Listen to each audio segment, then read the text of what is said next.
اب میرا تعلق آزاد کشمیر سے ہے. وہاں پہ مقبوضہ کشمیر میں جو بسیں والے بہن بھائی ہیں، مظالم جو بھارت وہاں پہ ڈال رہا ہے، اس کے متعلق وہاں پہ اسٹرائکس بھی ہوتی ہیں، یہ سارا سلسلہ کار ہوتا ہے. مسئلہ کشمیر کو آپ کس نظر سے دیکھتے ہیں؟ نمبر 1. نمبر 2، آپ کے نزدیک اس کا سلوشن کیا ہے؟ سلوشن جی میرے نزدیک پولیٹیکل ہے جی. گوریلا وار کوئی حل نہیں ہے اس کا.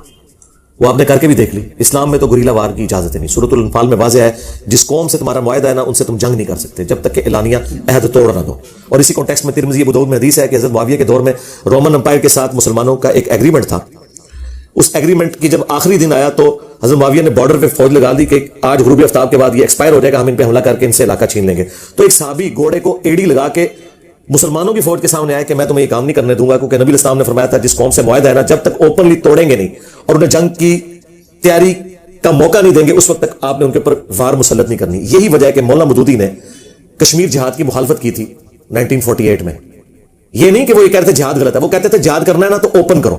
یہ نہیں ہے کہ اوپر سے آپ دوستی کیے ہوئے اور اندر سے آپ نے اپنی فوج ادھر تون دیا اور انہوں نے پکڑ کے یہاں پہ بلوچستان ہمارے ساتھ جو کچھ کیا ہے. کلبھوشن بھی آپ کو پتا گرفتار ہوا. تو اس طرح کی گوریلا وار کی تو بالکل اجازت نہیں. سیدھی سی بات ہے، جنگ کرنی اوپن کرو، اور اگر اوپن نہیں کر سک رہے پھر پولیٹیکل محاذ کے اوپر انٹرنیشنل میڈیا میں آپ آواز کو اٹھائیں، پولیٹیکل سٹرگل کریں. اس طرح کے معاملات کا نقصان ہی ہوتا ہے. اور میں آپ کو بتاؤں، آپ کو تو ایک طرح کی پکچر پیش کی جاتی ہے. ہمارے سب سے زیادہ اسٹوڈنٹس اگر ہے نا تو مقبوضہ کشمیر میں ہے. دنیا میں پہلے نمبر پہ اگر کام ہے نا ہماری دعوت کا، وہ مقبوضہ کشمیر میں. تو ہمارے پاس فرسٹ ہینڈ نالج وہاں کا موجود ہے. یہاں سے ایک مجاہد جا کے کاروائی ڈال کے آتا ہے، پیچھے سے سینکڑوں گھر کی وہ تلاشی لیتے ہیں، سینکڑوں بچوں کو جیلوں میں ڈال دیتے ہیں. تو کیا نکلا؟ ان لوگوں کی زندگی ہے جیرن کی. اور ابھی تو ان کو پتہ ہی نہیں ہے کہ جس اسلامی جمہوریہ پاکستان کے لیے وہ سب کچھ کر رہے ہیں وہاں کتنا سارا اسلام ہے. یہ ان کو پتہ چل جائے، اور جن کو پتہ چلتا ہے وہ کہتے ہیں توبہ. ٹھیک ہے، وہاں سکون سے ان کو رہنے دیں، پولیٹیکل سٹرگل وہ کریں. آج بھی مقبوضہ کشمیر میں انڈیا نے وہ بیسک رائٹس ان شہریوں کو دیے ہوئے ہیں، اکانومی کے پوائنٹ آف ویو سے، جابز کے پوائنٹ آف ویو سے، جو معذرت کے ساتھ شاید ہم نہیں دے سکے اپنے لوگوں کو. لیکن دوسری جانب انہوں نے وہ جو 35 ایئر ختم کیا، اس میں آپ کو یار وہ ختم انہوں نے 60,000 سرکار وہ جو کیا انہوں نے ختم کاغذی کاروائی ہے نا. اس سے پہلے بھی وہ علاقے کس کے پاس ہے؟ انڈیا کے پاس ہی ہے نا. یہ تو قانونی باتیں نا جی، وہ ختم کر دیا سرکار، جو ختم کیے بغیر بھی وہ ختم تھا. اس سے کیا ہو جائے گا؟ کچھ بھی نہیں ہونا. کیا اقوام متحدہ نے اسے لیجیٹمائز کر دیا؟ نہیں. وہ ہم قانوناً جنگ لڑیں گے کہ یہ غلط ہوا ہے، لیکن پریکٹیکلی تو مقبوضہ کشمیر انڈیا کے پاس ہے. چلے جی میں آج مودی سے کہہ کے اس کو ختم کروا دیتا ہوں، اس کے بعد کیا کشمیر ہمیں مل جانا ہے؟ تو لگتے مشکار ہی ہے نا. چاہے آپ سر رکھیں تکیے والی سائڈ پہ، چاہے رکھیں پاؤں والی سائڈ پہ، آپ کی کمر تو درمیان میں رہے گی نا. اینڈ رزلٹ یہ ہے کہ چیز تو وہی ہے نا. یہ تو قانونی بحث ہے نا کہ یہ ہو گیا وہ ہو گیا، غلط ہوا.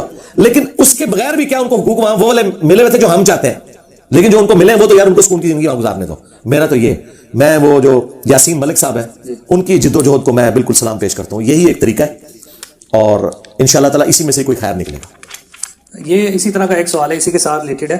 آپ کیا سمجھتے ہیں کہ وزیر خارجہ بھی بھارت گئے ہیں، ایک کانفرنس کی آپ کو پتا ہوگا، جی تو کیا ان کا جانا کشمیر میں اس وقت سوٹیبل ہے، یا جو مقبوضہ کشمیر بسنے والے لوگ ہیں وہ اس چیز کو اس لحاظ سے دیکھتے ہیں کہ پاکستان کے وزیر خارجہ کو اس طرح انڈیا میں نہیں آنا چاہیے تھا؟ ان کا جانا ملک کے لیے فائدہ مند ہے؟ یہ جذباتی باتیں، قرآن تو ایسا نہیں کہتا.